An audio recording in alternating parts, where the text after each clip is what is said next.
Brick confronte l'actualité avec intelligence, caractère et conviction. Brick Villemur, là où les débats d'idées prennent toute la place.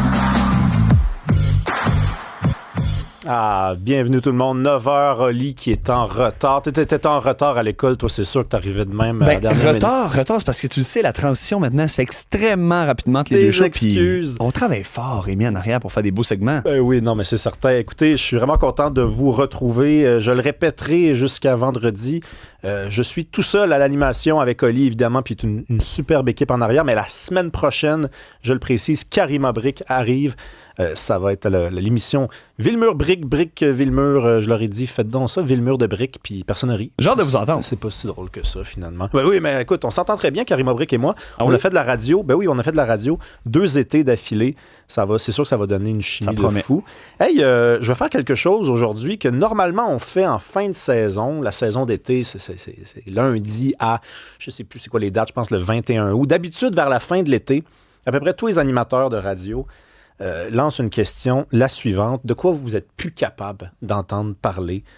Et là, ben moi, j'ai décidé de faire ça à l'inverse. Je la pose au début de la saison parce que l'année, on est quand même rendu au milieu de l'année. Il y a des trucs qui, depuis déjà 6 mois, 1 an, 2 ans, pèsent lourd dans l'actualité. Je vous pose la question à la maison, dans vos voitures, au gym, peu importe où vous êtes, de quoi vous êtes plus capable d'entendre parler? C'est quoi les sujets? Puis surtout, pourquoi? Pourquoi?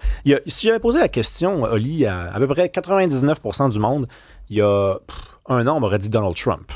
Là, vraiment, oui. il y avait une espèce de gros...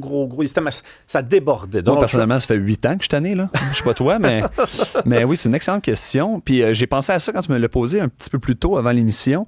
Et moi, ce qui m'a vraiment frappé, là, c'est moins pire récemment, d'accord? Mais c'était la situation des médecins. Je les aime, nos médecins. Mais j'étais plus capable d'entendre ça autant sur nos ondes que partout ailleurs, dans les journaux, à la maison. Je veux dire, on en parlait beaucoup. Puis je trouve que ça remplissait beaucoup les vides. Tu sais, quand on n'avait pas grand-chose à discuter, on va aller voir les médecins, qu'est-ce qui se passe, mais c'était souvent le statu quo. Il n'y a rien qui se passait. Puis je trouvais qu'on n'en disait pas beaucoup non plus du côté des spécialistes et aussi peu importe les employés de la santé. Je trouvais que c'était très difficile. Puis le gouvernement aussi, c'était pas très transparent. Ça m'a longtemps gazé, pour reprendre les mots de Marc Boilard. Mais tu sais qu'au niveau des médecins, ce qui a énervé beaucoup de gens, c'est que les médecins qu'on recevait en entrevue, les directeurs, présidents de fédération, de médecins demi-praticiens, médecins spécialistes, ils nous disaient toujours la même affaire. Ils nous disaient, c'est pas l'argent, nous. C'est pas pour l'argent qu'on fait ça. C'est pas pour les salaires qu'on fait ça. Puis finalement, quand le gouvernement s'est entendu avec eux, c'est à partir de quoi? C'est à partir d'une augmentation de salaire. Fait, je pense que les gens étaient tannés de se faire bullshiter. Voilà. Parce qu'on sait que l'argent est toujours la façon de sortir d'une ronde de négociation. Si tu veux finalement mettre un terme à quelque chose, 3 pléonasmes d'affilée, ben, c'est en mettant de l'argent sur la table. Donc, les gens ne sont pas niaiseux, là. Ils savaient qu'on nous bullshitait quand on venait en entrevue là-dessus. Trump revient beaucoup dans la messagerie texte. Il y a quelqu'un qui écrit Québec libre, plus capable d'en entendre parler. Ouais, c'est sûr. Moi non plus. Hey, le Québec libre, quel projet insensé. Hein? Par Québec libre, est-ce qu'on parle de souveraineté? Ben oui, on parle de souveraineté. Ben oui, c'est drôle, ça sonne bizarre dans ma bouche. Hey, moi, j'ai des idées là, de sujets dont je suis déjà plus capable d'entendre parler. Puis je sais que ça va peut-être faire jaser, mais les boissons énergisantes. Ah oui. Déjà, je suis déjà plus capable d'en entendre parler.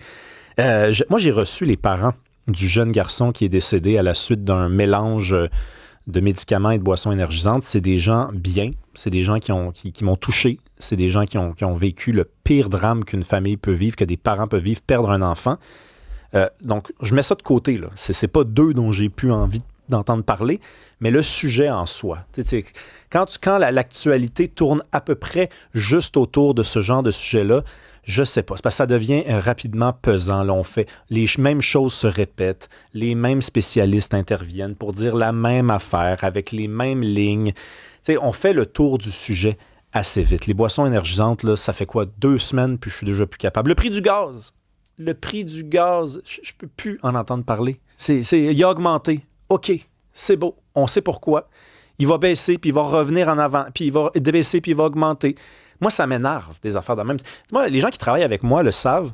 Je pense pas être... Les filles, je suis difficile à travailler avec. Ouais, il y a des... Colin. Non, pas du tout. Voyons donc. Ben, ouais, bien entraîné. Non, mais... c'est ça. Non, mais il y a une affaire, par contre, ça m'arrive d'être difficile dans des sujets. Si on me dit, veux-tu parler d'un sujet dont on entend beaucoup, beaucoup, beaucoup parler, moi, je préfère dire non et en parler avec peu d'énergie dans la voix, OK?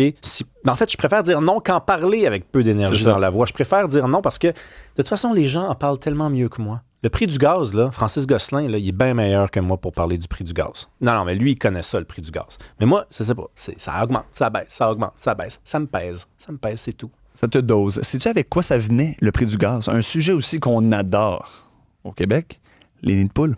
Oh!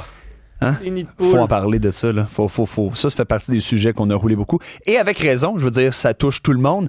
Mais tabarouette, le redout qu'on a eu en janvier a fait que ça a précipité la discussion assez drastiquement pendant la saison. Ça aussi, ça m'a un petit peu énervé parce que ça revient quoi le discours? Souvent, Rémi, c'est du chialage, en fait. C'est du chialage, puis on sait qu'il n'y a jamais de solution à ça, puis que, ben oui, ça coûte cher avoir un bon mélange pour faire l'asphalte de qualité, tout ça. On a entendu la même la même cassette, oui.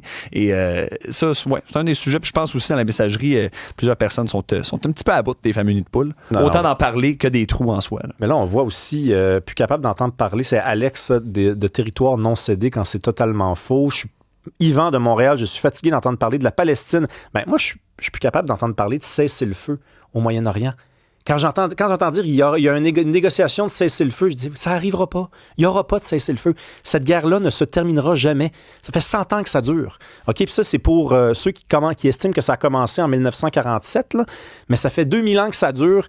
Quand on revient aux vieilles origines de ce conflit-là, je sais que c'est difficile d'accepter ça et même de le dire. Ça fait bizarre dans la bouche, mais ça va continuer, ce conflit-là. J'ai un scoop pour tout le monde. Il n'y aura pas de cessez-le-feu. Ça va continuer, cette guerre-là. Non, mais c'est parce que on tourne en rond beaucoup, là, je trouve. Là. Il y a cessez-le-feu.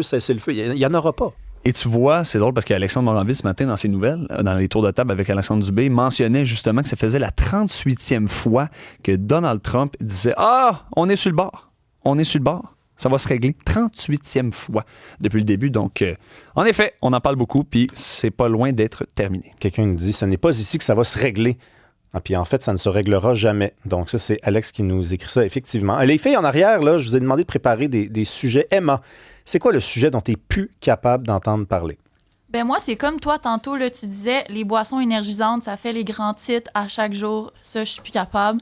Mais aussi, les cellulaires, l'interdiction. Est-ce qu'on va interdire tout aux jeunes? C'est rendu, il y a des règlements pour tout. Les jeunes, ils seront plus capables de se réguler eux-mêmes. Moi, c'est comme plein de sujets comme ça que je suis tannée. Ah, je suis désolé de te dire ça. Et même, on va en parler tantôt, par contre, de l'interdiction des réseaux sociaux. Mais c'est vrai, c'est vrai qu'on en parle depuis longtemps. Et des fois, je me dis, qu'est-ce qu'on a ajouté de neuf aujourd'hui? Qu'est-ce qui a été dit de nouveau aujourd'hui là-dessus? Est-ce que c'est pas un genre de copier-coller qu'on a fait, là?